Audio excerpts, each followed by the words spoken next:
I got so much motherfucking design on right now. Break it down, bring it back, make it clap. I got 3 old thoughts, new guap, wear that dick. Bitches on my line, and you know they come straight. Gunung Raja Paksi Tbk adalah perusahaan yang bergerak dalam bidang industri peleburan dan penggilingan baja. Perusahaan merupakan produsen baja terintegrasi yang memproduksi produk upstream, yaitu baja gulungan canai panas HRC dan baja lembaran canai panas HRP, serta produk downstream yaitu pipa, baja gulungan canai dingin, dan lain-lain. Dengan total produk lebih dari 30 jenis, perusahaan memiliki fasilitas produksi yang terdiri dari pengolahan baja, steel making dengan teknologi dapur listrik, fasilitas continuous casing machine. Didirikan pada tanggal 20 Agustus 1990.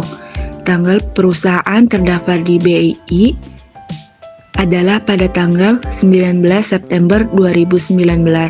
Jumlah saham yang beredar sekitar 12 miliar 111 376 157 lembar atau 12,11 miliar lembar. Direktur utama PT yaitu Abednego Giovanni Warani Sangkaeng. BSSR atau PT Bara Multi Sukserana adalah perusahaan yang bergerak dalam industri pertambangan batubara. Perusahaan mengoperasikan usaha pendambangan batubara di Kalimantan Timur Samarinda dengan hak operasi pendambangan untuk kepentingan daerah di Kabupaten Kutai, Kartanegara, Kalimantan Timur. Batubara yang dipasarkan mempunyai kandungan kalori medium dan kadar sulfur yang rendah. Sebagian besar penjualan batubaranya dijual ke India. Anak perusahaannya adalah PT Antang Gunung Meratus yang bergerak di bidang pertambangan batubara di Banjar, Tapin, dan Hulu Sungai Selatan. BSSR didirikan pada tanggal 31 Oktober 1990 dan terdaftar di BEI pada tanggal 8 November 2012. Jumlah saham yang beredar adalah 2,62 miliar lembar. Dengan direktur utama adalah Widada. Bukit Asam Tbk adalah perusahaan yang bergerak di bidang pertambangan batubara.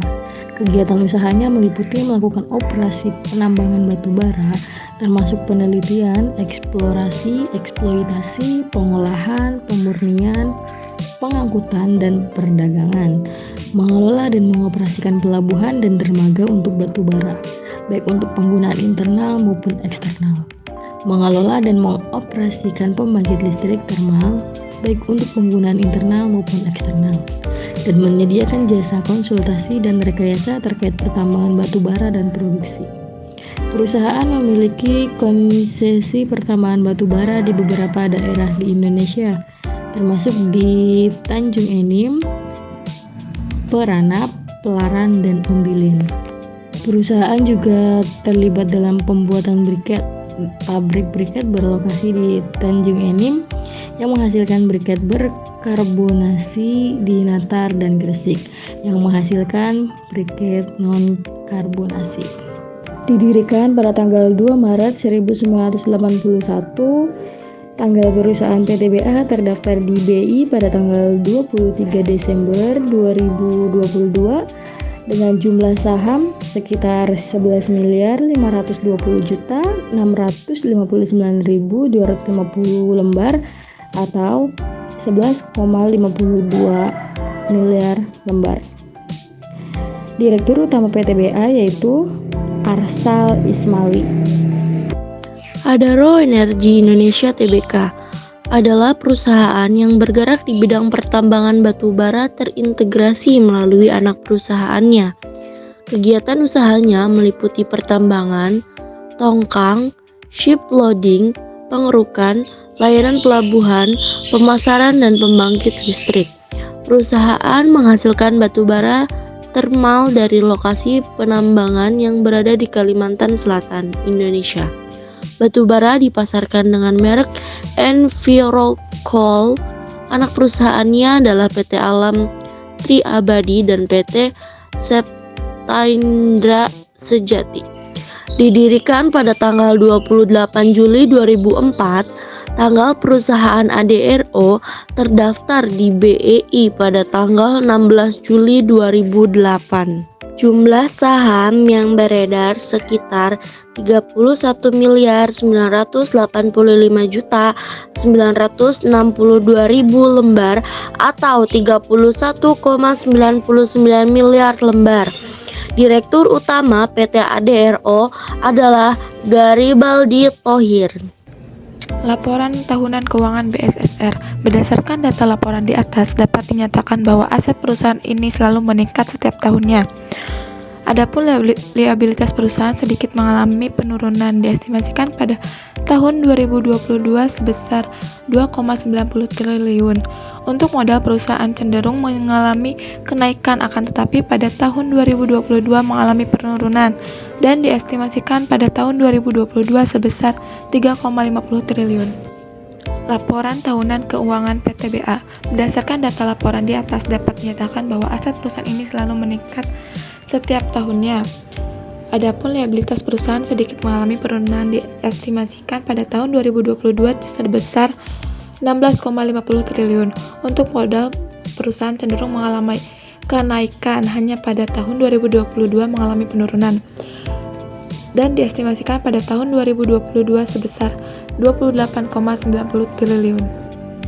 Laporan tahunan keuangan ADRO. Berdasarkan data laporan di atas, dapat dinyatakan bahwa aset perusahaan ini selalu meningkat setiap tahunnya, hanya pada tahun 2019 dan 2020 mengalami penurunan.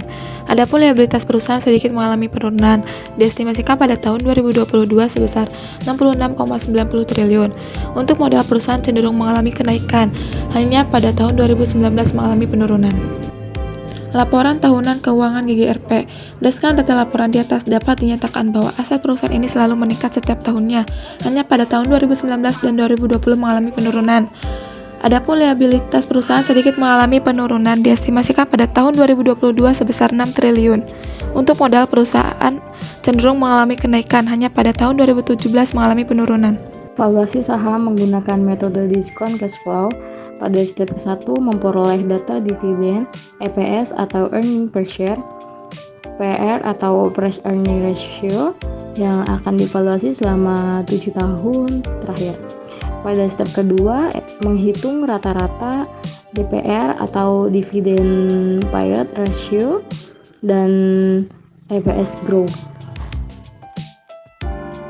Step ketiga, menghitung future value EPS dan memproyeksikan selama 10 tahun ke depan.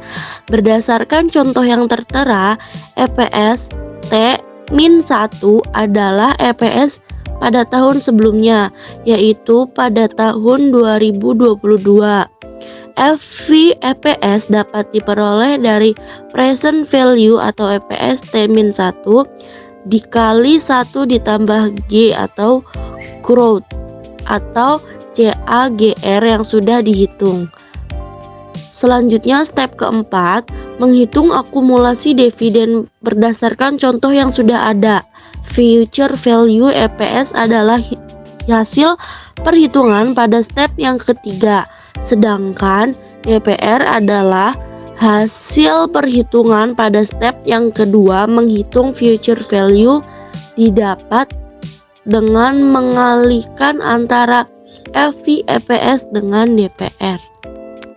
Step kelima, menghitung future value total.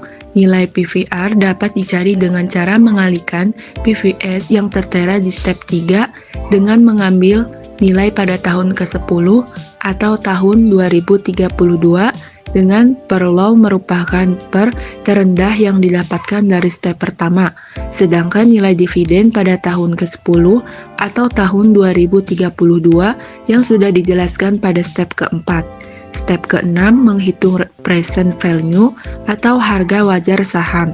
Nilai dari future value dapat diperoleh dari perhitungan PV total pada step ke-5 dibagi 1 ditambah R atau rasionya 3,4053974458 sehingga didapatkan nilai harga wajar saham dari pembagian tersebut. Step ketujuh adalah menghitung MOS atau Margin of Safety.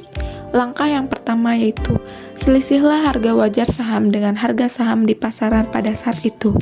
Hasil selisih tersebut kemudian dibagi dengan harga wajar. Dari data tersebut, hasil perhitungan MOS menunjukkan bahwa dari sektor tambang yang kelompok kita compare, hanya BSSR dan GGRP yang layak diinvestasikan karena di atas 30% nilai MOS-nya. Sedangkan PTBA dan ADRO tidak layak diinvestasikan karena di bawah 30% nilai MOS-nya. Terima kasih, sekian dari kelompok sektor tambang.